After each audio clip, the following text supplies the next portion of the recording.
This is the VOA Special English Health Report.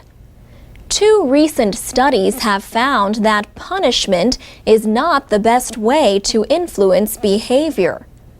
One showed that adults are much more cooperative if they work in a system based on rewards.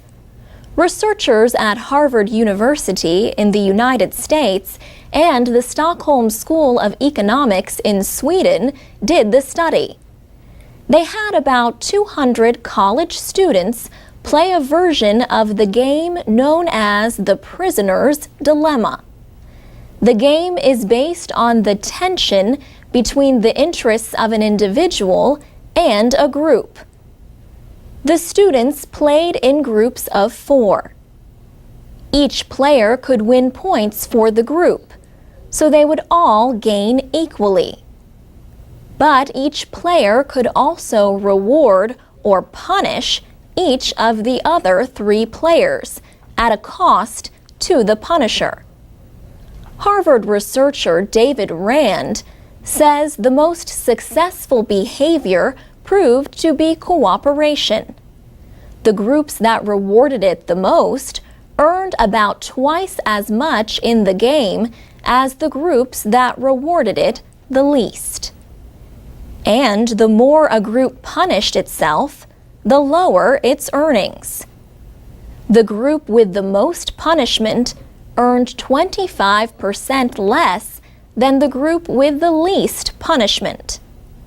The study appeared in September in the journal Science. The other study involved children. It was presented in September in California at a conference on violence and abuse. Researchers used intelligence tests given to 2 groups. More than 800 children were ages 2 to 4 the first time they were tested.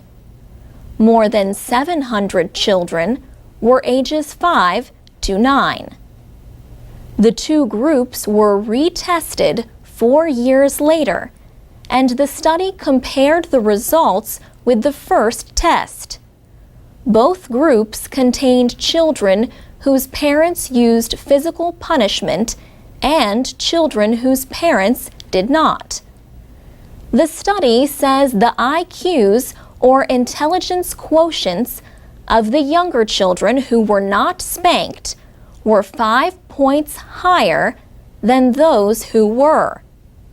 In the older group, the difference was almost 3 points. Murray Strauss from the University of New Hampshire worked with Mali Pascal from the Pacific Institute for Research and Evaluation.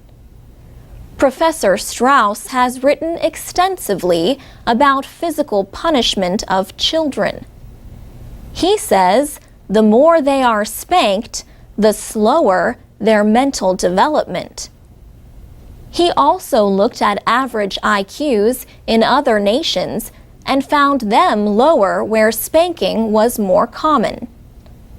What do you think are the best ways to correct misbehavior? Share your comments at voaspecialenglish.com. And that's the VOA Special English Health Report.